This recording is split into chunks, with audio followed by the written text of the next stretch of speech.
ये फैसला व्यवहारिकता की जमीन पर कहां ठहरता है, ये जानने के लिए हमने कुछ डेयरी किसानों के दिलों को टटोला।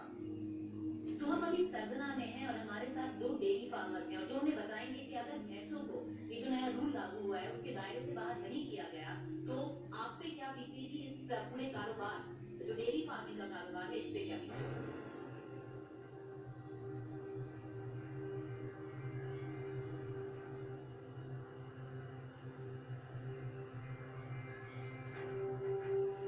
आपको क्या लगता है कि जो अभी जो भैंसें हैं अगर उनको नहीं बेच पाएंगे, जो पुरानी भैंसें जो खत्म हो गई हैं, जो दूध नहीं देंगी, उन्हें नहीं बेच पाएंगे तो उनका क्या होगा।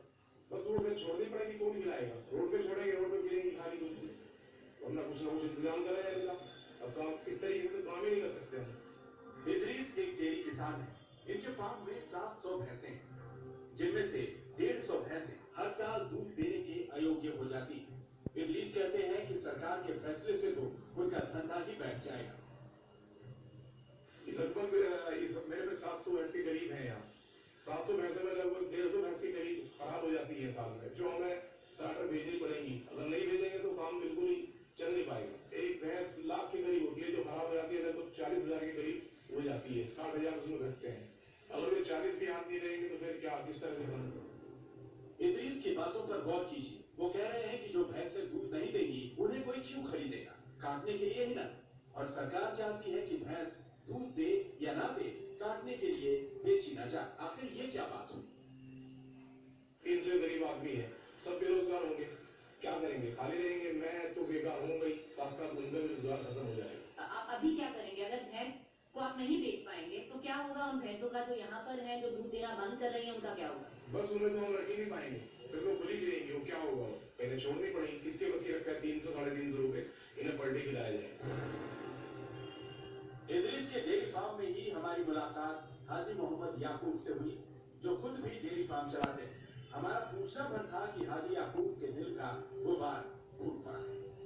पुश्तैनी काम ही ये है हमारा, और गवर्नमेंट ने जो ये कानून ला रही है, मुझे तो ऐसा लगता है कि इस व्यवसाय को खत्म करने वाला कानून ये होगा, साबित होगा। भैंसों की खरीद फरोख्त का मेन यही होता है कि भैंस दूध देने के बाद लास्ट में स्लॉटर हाउस ही जाती है।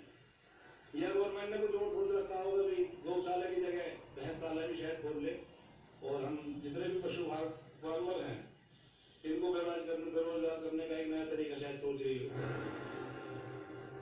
हाजी याकूब ने जब से होश संभाला खुद को इन भैंसों के आसपास ही पाया, लेकिन उन्हें समझ नहीं आ रहा कि जो भैंसें दूध नहीं दे सकती उनको बेचने से सरकार उन्हें कैसे रोक सकती है। क्योंकि दूध में अकेला अगर हम एवरेज में लगाए 10 किलो एवरेज के हिसाब से 8 महीने भैंस दूध देती है।